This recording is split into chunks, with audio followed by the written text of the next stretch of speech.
There really is no right and wrong way to creating a hit list.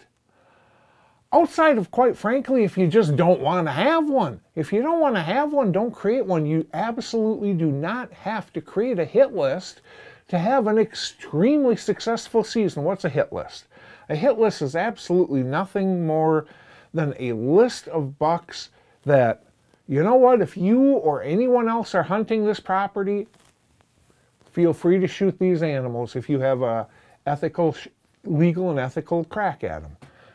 And then you have all the other animals. If a buck typically isn't on a hit list, generally speaking, you aren't supposed to shoot it. But this is 100% self-imposed rules here, people. We don't have to go ahead and have a hit list. A hit list really does nothing more for us than really, A, it gives us an idea of what's in the area. A real good idea if you did your hit list right. And B, it gives you an opportunity to think, do I want, if I have a shot opportunity at this whitetail right here, do I want to take it? Or would I rather go ahead and pass it up and hope that maybe it gets another year? Or even if that's not the case, save my tag for something different. Okay, that's really the purpose of a hit list. So, how can you go ahead and create a hit list assuming you actually want to, that's going to do the most from a management standpoint? Okay, it all begins with the age factor. The age factor is very important when it comes to, and by what I mean by that is, yes, a 1-year-old versus a 2-year-old versus a 3-year-old versus a 4-year-old versus a 5-year-old. I'd like to hope that most all of us by this point realize that, you know what, if it's a 1 or 2-year-old, there's virtually no chance, unless something happens, that it's maxed its antler potential. 3 years old, some actually have. It's almost never talked about, and when I'm talking about maxing their antler potential, I'm saying that for the next 2, 3, 4, 5 years that this animal survives, and I happen to know this, I have managed free-range bucks that I've tracked from 3.5 to 8.5 years old that never added more than 5 inches from their 3.5-year-old rack at any one time along the... It is a misnomer that if you let them go, they all will grow. No, that's not true. All sorts of bucks have genetic caps. All sorts of bucks, or every buck has a genetic cap, but all sorts of them have way lower antler genetic caps than this other one that's got them way up here. And from a management standpoint, what we're trying to do is we're trying to harvest the fruit when it's ripe. Okay? And we also want the sweetest, luscious, largest apples we can possibly get. Obviously, we're talking bucks, not apples. But here's how you do it. If you want to shoot something that's younger than 3.5 years old and it's legal, 100% feel free. That's your right, and anybody who's got a problem with it, that's their darn problem. That said, if you're doing it from a management standpoint, shooting a 2.5-year-old management buck, there's not such a thing. It doesn't exist. The reason it doesn't exist is because so much of what that buck has on its head as 1.5 and 2.5 has everything to do with the timing of its birth. Yes, age has a lot to do with it, which we already covered, but actually when that fawn was born, that in the spring it was born, makes a huge difference as a 1-year-old and a 2-year-old. The difference is a 3-year-old as well, but by 3, now that difference has shrunk. If it's born at an ideal, absolute, primo, perfect time, that 1.5-year-old and 2.5-year-old antlered buck is going to have disproportionately larger antlers than it would if it's born at a meh time. And those that are born at bad times, they have very, very, very disproportionately smaller antlers than the ones that are born in the primo slots. Okay. So, unless you know exactly when that buck was born, When you're looking at that 1.5-year-old spike, when you're looking at that 2.5-year-old spike or a little four, that could have been a very late born fawn.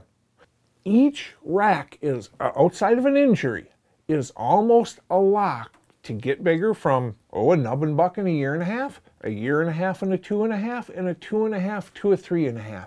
From 3.5 years old on, I'm telling you, my experience managing a truly ridiculous amount of free-range land in the Midwest, I'd say 25%, maybe even 30% of 3.5-year-old bucks, they ain't never gonna kick more than 5 inches on that rack ever. You can start targeting bucks at 3.5 years old as management bucks.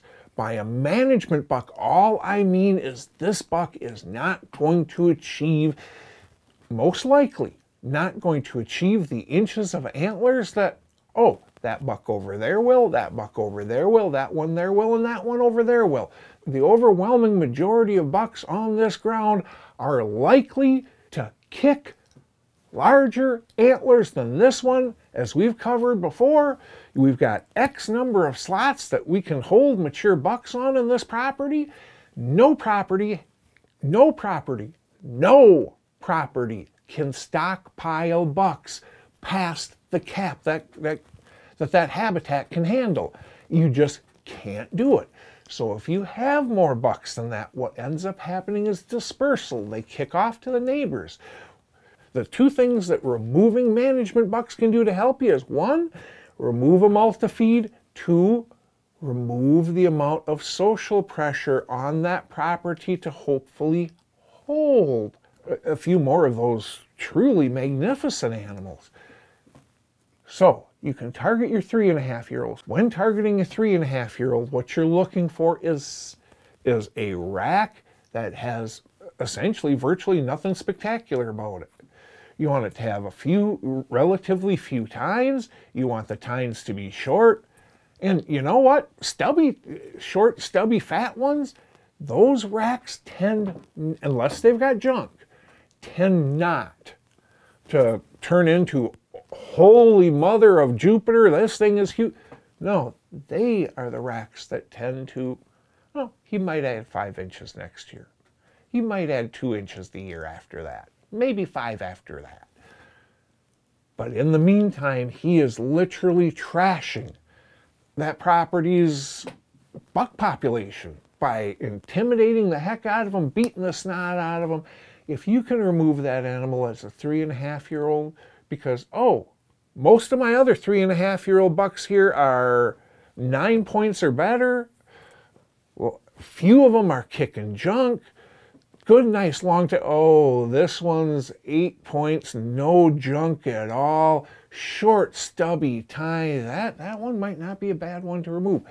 And then also the other bucks that go on there are the ones that, hey, they're ripe. It makes no sense whatsoever from a management standpoint to give them. Now, we're managing for 3.5-year-olds. He's a 3.5-year-old buck, shoot him. We're managing for 4.5-year-old bucks. That's a 4.5-year-old buck, shoot him. We're managing for 5.5-year-old bucks. He's 5+, shoot him. All cool. All cool. You have the groups that it only makes sense to shoot because they match all our criteria, and then the group of what I'm going to call, they're not, but, well, here, lesser antlered bucks. Those end up going on the hit list. Final thoughts, brought to you by Huntworth. Hit lists really serve two purposes. They give us an idea of what's in the area, and they make a call for us on whether or not we should shoot it before it's standing there in front of our stands.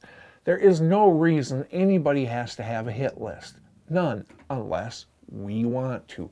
If we are going to create a hit list for management purposes, we can go ahead and include some management bucks, but they have to be at least 3.5 years old, or you're just flat out guessing on what the potential of that animal is. And always remember, we are 100% talking tendencies. Yes, that 3.5-year-old 120-inch clean short 8-point, yeah, he may not be as good right now as that 3.5-year-old. 10 point that's going in the 140s. Or heck, that one that's kicking all sorts of junk at 3.5-year-old, he's even going 150. We can't guarantee that next year he won't. Pretty good bet. And that's all we're doing, is we're making educated bets. We're stacking the cards in our favor, nothing more, nothing less. Are we going to be wrong on some of these animals? Yes. But if that 3.5-year-old happens to have 20% on average smaller rack than all the other 3.5s, if he doesn't have any junk, if he doesn't have a surplus of points, if his tines are short, add all that stuff up, and nothing about that animal screams, I'm going to be something someday, so much better than this, that's a candidate for the hit list. Just remember, you might be wrong too. We're playing odds. Over the long run, we're right so much more than we're wrong, but we are going to be wrong some too. And never forget, this stuff's supposed to be fun.